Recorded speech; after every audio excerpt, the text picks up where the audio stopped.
Y bienvenidos de nuevo. Pues hoy hablaremos de un tema bastante polémico, un poco sombrío, que es la higienización social. Antes que nada, quiero agradecerle al profesor Carlos Rafael Hernández Vargas que me habló de este tema y me pareció muy interesante para hablar en un video. Y todo el crédito porque gran parte de lo que voy a hablar pues es de una presentación que él hizo. Tomaremos como ejemplo las ciudades coloniales, lo que se debía hacer en las pestes y enfermedades, además de cómo se modificaban las conductas de los individuos alrededor de todo este periodo. Hablamos de los métodos de higienización social llevados a cabo durante el siglo XVIII, XIX y parte del XX, que llevó a diversas tensiones que desembocaron en la Revolución Mexicana. Estos nada más son un par de temas que venían en la presentación y quizá más adelante les presente más a detalle todos los temas que hicieron falta. Espacio recortado, inmóvil, petrificado. Cada cual está pegado a su puesto, y si se mueve le va la vida en ello. Contagio o castigo. La inspección funciona sin cesar. La mirada está por doquier en movimiento. En las puertas, puestos de vigilancia. Al extremo de cada calle, centinelas. Todos los días el intendente recorre la sección que tiene a su cargo. Se entera de si los sindicatos cumplen su misión, si los vecinos tienen de qué quejarse. Vigilan sus actos. Todos los días también pasa el síndico por la calle de que es responsable.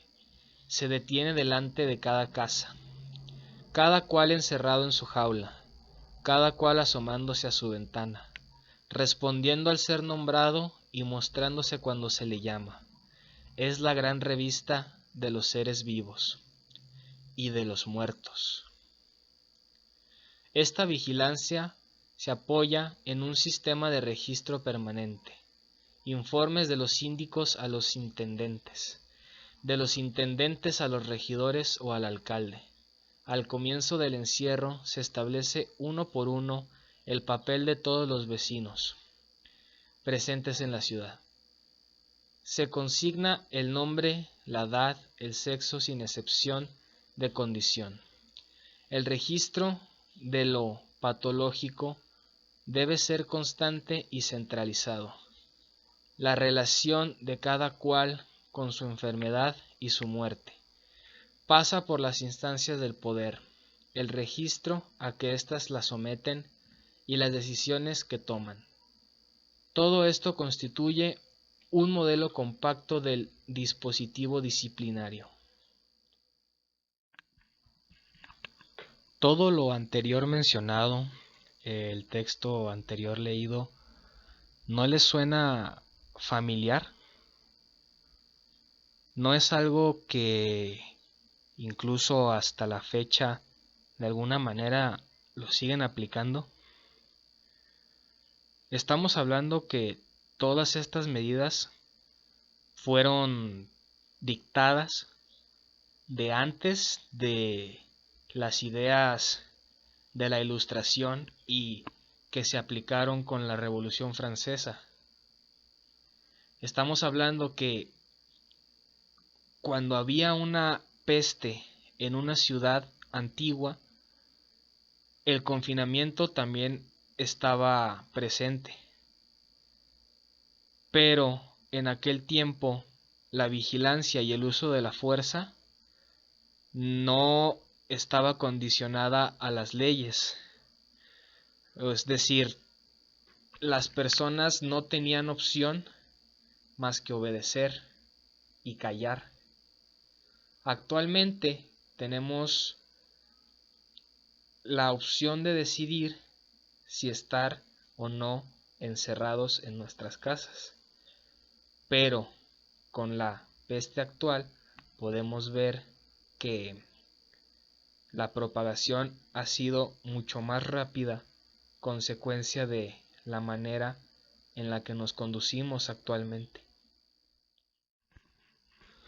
La segunda estrategia, la higienización, fue mucho más profunda y conllevaba una estrategia de territorialización.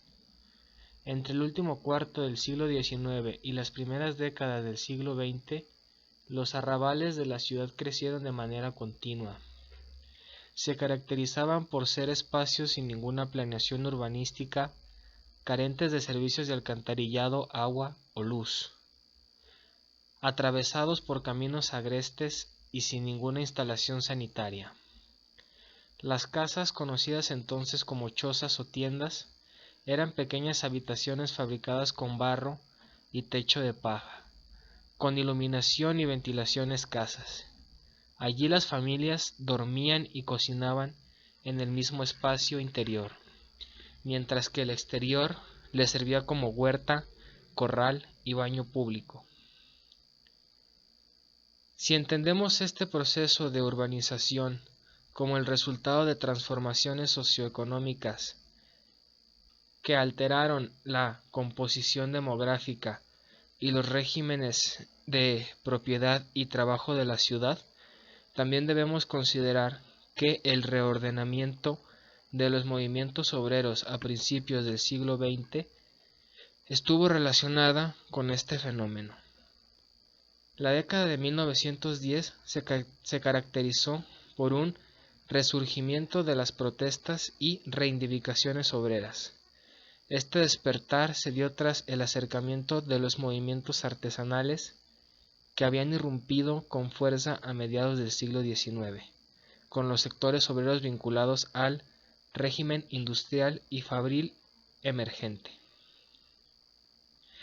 Cercanos a posturas socialistas y anarquistas, algunos con posiciones anticlericales y revolucionarias, los grupos de obreros y artesanos se constituyeron paulatinamente en una amenaza para la oligarquía, la burguesía y la jerarquía católica.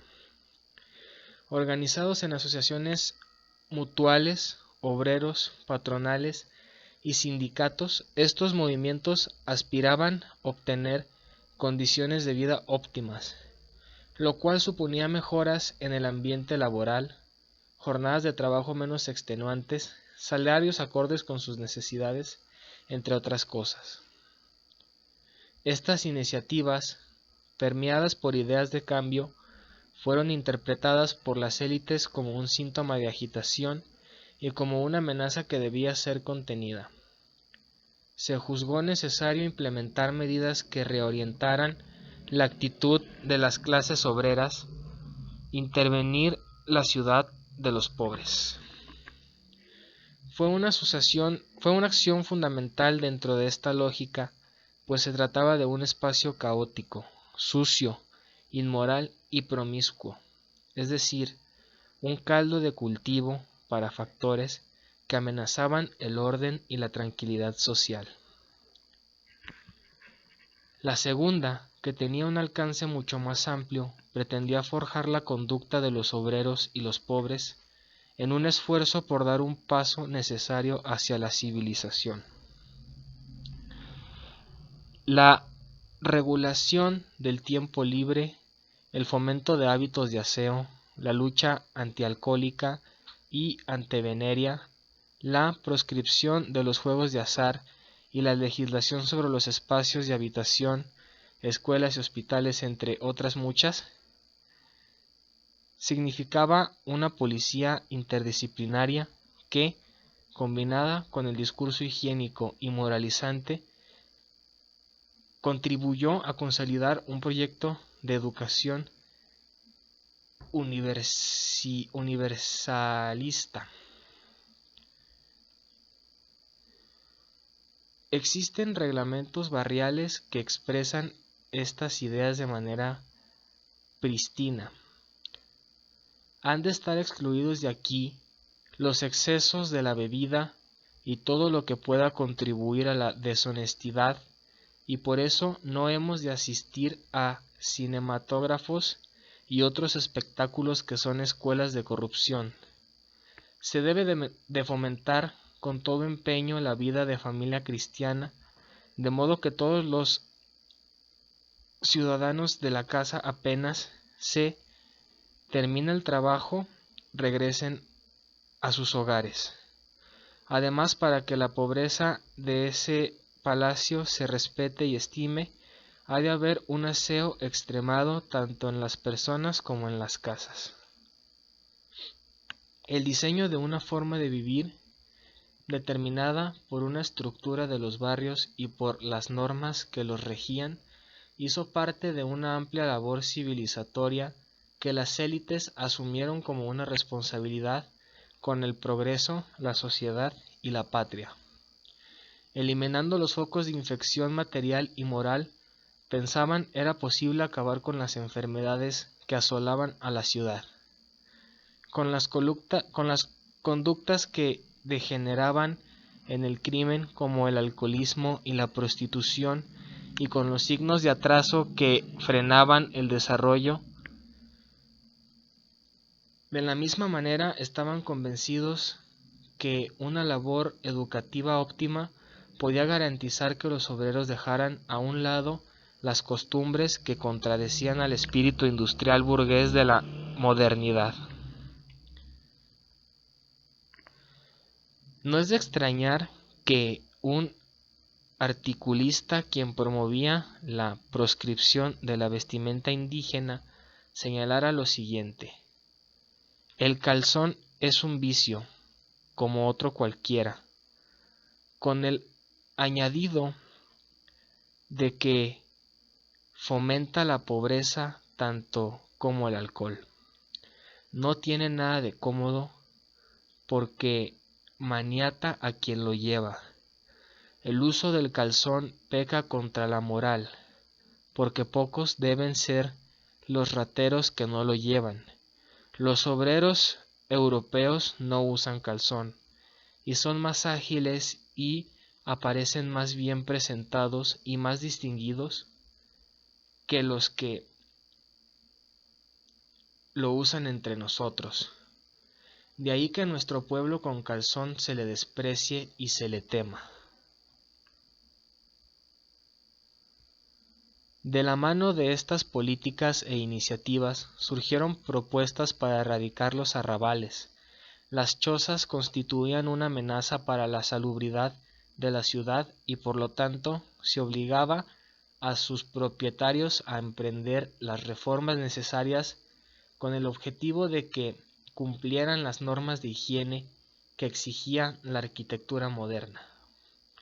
Pues además de construir un peligro en materia de salubridad, estas habitaciones mezquinas le daban a la ciudad un feísimo aspecto. Pero también aprovecharon esa situación para intervenir sobre la gente, transformar sus rutinas para habituarlas al tiempo industrial, convertir el hogar cristiano en el modelo familiar ideal, proscribir el consumo de bebidas alcohólicas tradicionales, pulque y mezcal, para incentivar productos modernos como la cerveza o los vinos espumosos. Todas estas modificaciones orientadas a funcionar sobre la sociedad se llevaron a cabo gracias a la implementación de cartillas, manuales y reglamentos que dictaban la conducta y el comportamiento.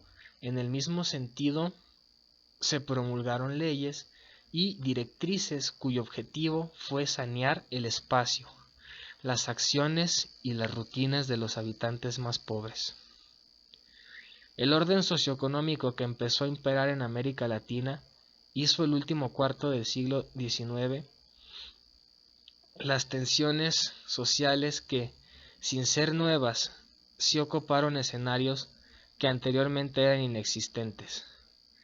Esas tensiones se materializaron en el espacio y en la manera como las personas lo ocupaban. Lo disfrutaban o lo sufrían. La ciudad, en tránsito hacia una modernidad capitalista más profunda, especializó sus gustos, sus espacios en concordancia a las exigencias y gustos de una clase social que se inclinaba por las modas y hábitos burgueses. Asumir esta dinámica significó un detrimento de aquello considerado tradicional, pues, como tal, representaba un impedimento para acceder al progreso. En este tema podemos ver que a lo largo del tiempo en nuestro país se llevaron a cabo varias acciones para conseguir una sociedad que se pareciera cada vez más al ideal que se tenía del progreso europeo, y cómo en épocas coloniales se utilizaron varias estrategias aplicadas en la época medieval para la erradicación de enfermedades producto de pestes funestas, pero a la vez para tener el control sobre la población y tener un registro de todos y cada uno de los habitantes de la ciudad, para mantenerlos a todos a raya y en el lugar que les correspondía. Además vimos cómo a través de la historia se nos impusieron visiones, usos y costumbres de origen europeo, y cómo debíamos avergonzarnos de nuestra vestimenta y bebidas tradicionales. El caso del calzón lo explica de maravilla. El calzón no se refiere tal cual a los calzones que usamos actualmente. Era una vestimenta tradicional de aquí, de los pobladores jaliscienses y pues mexicanos en general, pero se persiguió y se proscribió, tanto así que cuando querías entrar a la ciudad, a una ciudad colonial, a las afueras de la ciudad te rentaban ropa de estilo y de corte europeo. No te dejaban entrar a hacer trámites o cualquier otra cosa a la ciudad si venías con, con calzón.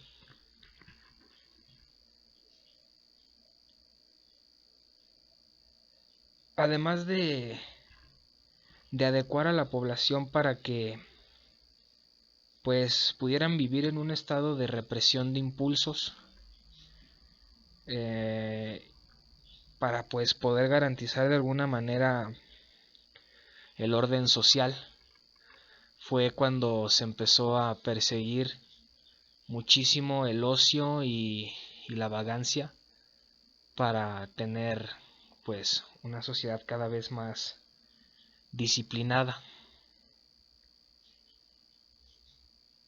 Ya solamente me queda preguntarme si en la actualidad no vivimos algo muy parecido.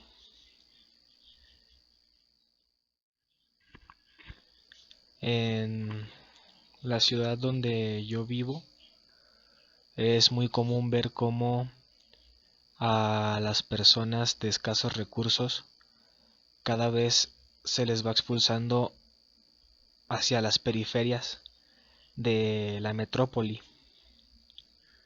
Y me parece que en cualquier ciudad del mundo esto, esto se está viendo.